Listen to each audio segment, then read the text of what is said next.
वापस आ रही है, वो ताज़ा हो रही है।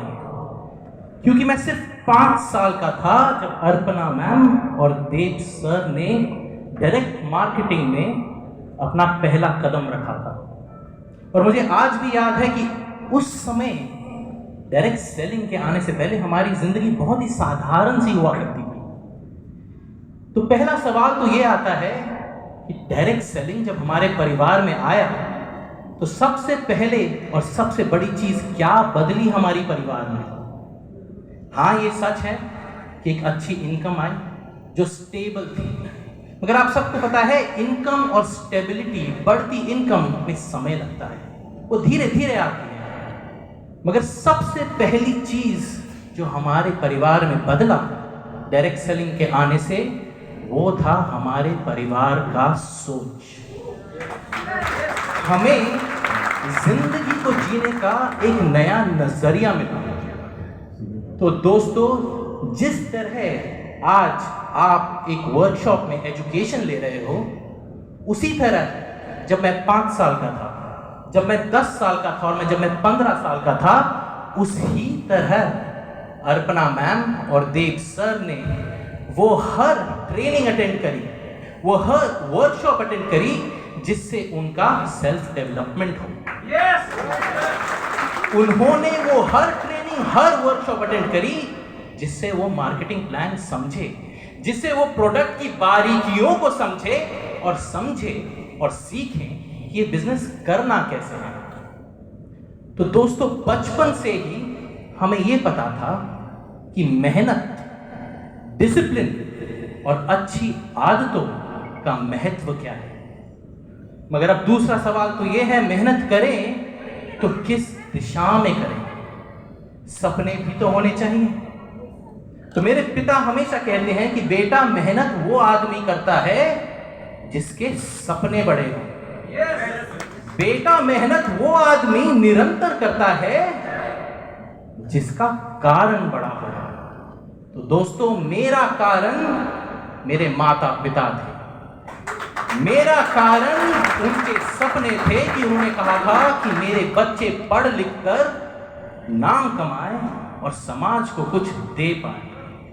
मुझे आज भी याद है, मैं शायद 15 या 16 साल का था। तो एक शाम मैं अर्पणा मैम के साथ बैठा हुआ था।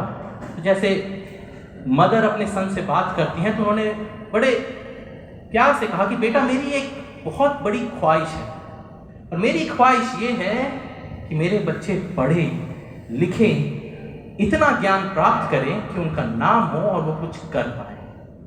दोस्तों, वो 18 साल पुरानी वो शाम थी और आज की ये सुबह है कि मैंने निरंतर काम किया ताकि मैं अपने और अपने माँ बाप के सपने पूरे कर पाऊं।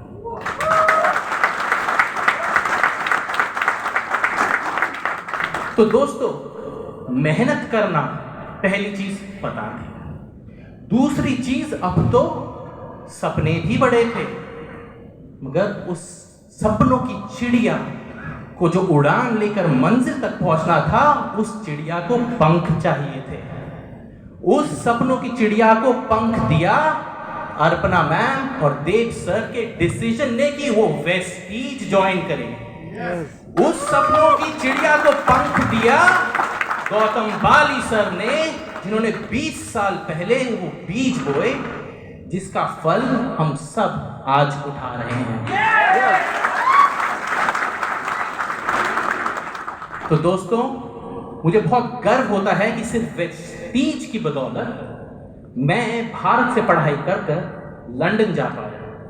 वहां की एक यूनिवर्सिटी है, यूनिवर्सिटी कॉलेज लंदन, जो दुनिया की सबसे सर्वश्रेष्ठ यूनिवर्सिटीज में से आती है, और वहां बहुत जाने माने लोग पढ़े हैं। और आपको ये गर्व होगा कि ये साधारण लड़का उसी यूनिवर्सिटी से पढ़ा है जहां से महात्मा गांधी पढ़े थे। ये साधारण लड़का उसी यूनिवर्सिटी से पढ़ के आया है जहां रविंद्रनाथ टैगोर ने पढ़ाई करी थी। तो दोस्तों, ये वेस्टीज की ताकत है जो एक साधारण से लड़के को ये मौका देती है। मगर दोस्तों, सपने बहुत बड़े थे, इसलिए पढ़ाई अभी छोड़ी नहीं, जाना बहुत आगे था। तो इसके बाद मैं गया यूनाइटेड स्टेट्स में, न्यूयॉर्क, जहां एक यूनिवर्सिटी है कोलंबिया यूनिवर्सिटी, जो भी दुनिया की सबसे सर्वश्रेष्ठ यूनिवर्सिटीज में से एक है। और वहां से कौन पढ़े हैं? वो वही यूनिवर्सिटी है जहां से यूनाइटेड स्टेट्स के पूर्व प्रेसिडेंट बराक ओबामा पढ़े हैं। और आपको ये गर्व होगा कि ये साधारण लड़का वहीं से पढ़ के आ रहा है जहां से एक जमाने में B.R. अम्बेडकर जी ने पढ़ाई कर भारत का संविधान। तो दोस्तों, ये आज हमारी पहली मुलाकात है, और अगर एक बात मैं अपने दिल से आप तक पहुंचाना चाहता हूं तो बस